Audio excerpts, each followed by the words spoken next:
Bigyan natin ngayon ng opinion reaction itong post ni Rob Rances, isang brain specialist, doktor ito kailang magaling na political analyst. Isa siya sa mga inireklamo ni Senator Risa Hontiveros sa NBI na posibleng makasuhan ng cyber libel. May maganda siyang commentary or article posted 42 minutes ago. Sabi niya, can 2022 Risa defend us from 2025 Risa? So, may dalawang Risa Hontiveros. Noong 2022, merong magandang ginawa ng isang Senator Risa Hontiveros. Kaya lang, the same senator, iba, kabaliktaran ang ginawa niya nitong 2025. Yun ang ibig niyang sabihin. Maganda yung 2022 na Risa. Ngayon, can Risa 2022 defend us from Risa 2025? Ito. Satirical fiction and commentary. In a quiet room at the Senate, the air suddenly thickens. A strange breeze flutters a file of pink-hued press releases. Then, as if reality split into two versions of the same senator emerged, one from 2022, the other from 2025, face to face from opposite ends of the multiverse. 2022 Senator Risa walks in, idealistic and glowing with constitutional fervor. She's carrying her beloved brainchild, Senate Bill number 1593, a legislative gem that seeks to decriminalize libel. Why? Because as she puts it in her official press statement, libel laws have been weaponized to stifle very basic fundamental rights. So ito, di ba ang ganda? Bagong senador pa lang siya, nag-file ng Bill 1593. Dapat i-decriminalize na yung libel na yan. Walain na. I think may isang abogado nagsabi sa akin, sa buong mundo, Pilipinas na lang daw ang krimen, considered krimen ang libel. All other countries wala na, decriminalize na ang libel. Tayo na lang. So, di ba napakaganda itong Senate Bill 1593 ni Senator Risa?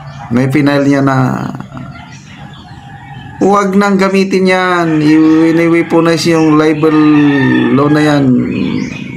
Nonsense, walain yan, sabi niya. Diba, 2025, wala na, nabali. Across the room is 2025 Senator Risa, freshly empowered and visibly perturbed. She's flanked not by journalists, but by a cybercrime complaint against bloggers and yes, even critics like me who simply reposted or commented on a recantation video by a former Senate witness. The crime? Commenting. Comment ka lang. Suddenly, a conversation begins. Well, more like class of times line. So, the opening salvo, bills versus cases.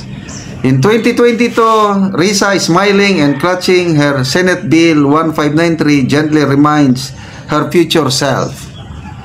The solution is not to jail journalists or individuals who express critical opinion.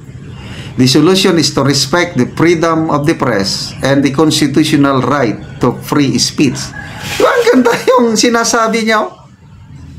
Bakit hindi niya ipinurso ito?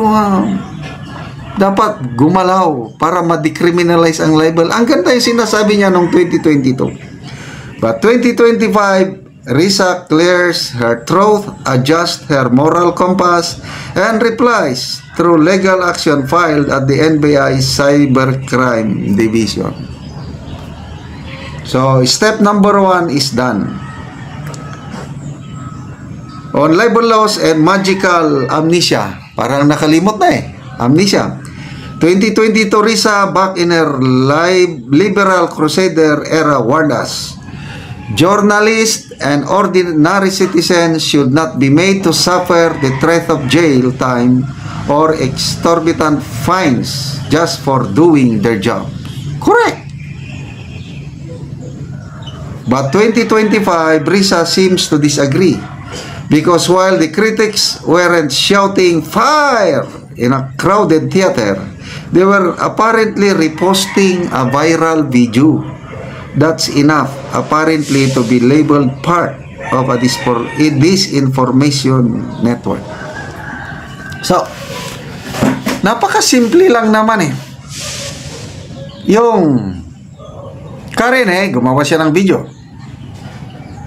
Nung tapos na yung video niya, ang nag-upload yung ipagtanggol Valiente. So, kung ako ang iyong tatanungin, ang dapat nakasuhan si Karen at saka yung unang nag-upload. Sila ang dapat makasuhan. Yung nag-repost, mainstream media, halos lahat ng mainstream media nag-repost doon sa ipinos ng ipagtanggol Valiente ni Karine. Bakit kinasuhan o nireklamo ang mga vloggers? Ang mga mainstream media, wala lang. Ano ba yun? Selective. Yun ang nirereklamo ngayon ng maraming netizens. Karapatan ni Senator Risa na mag-file ng reklamo. Kasi nga, sabi niya, gawa-gawa lang ng kwento na yun ni Karen Pwede, posible. Kaya, sampahan nila ng kaso. Reklamo. Basta ang nakikita ko na dapat ireklamo, sampahan ng kaso si Karen at saka yung unang nag-upload sa social media yung video na yan. Yung mga vloggers katulad ko, mabuti na lang at na late ako, nalaman ko na lang yan siguro mga 8 hours before so wala na lang, konting lang ang ginawa ko. Nag-comment lang ako, reaction, opinion lang ang ginawa ko. Mabuti hindi ako kasama. So sayang yung magandang nasimula ni Senator Risa. May remaining 3 years pa siya sa Senado. Sana ipagpatuloy niya, i-follow up niya yung Senate Bill 1593 para ma-decriminalize na ang libel na gusto niyang i-decriminalize. Ngayon, ginagamit niya na yung batas para sa mga nakikita niyang vloggers na nagpapakalat disinformation kuno.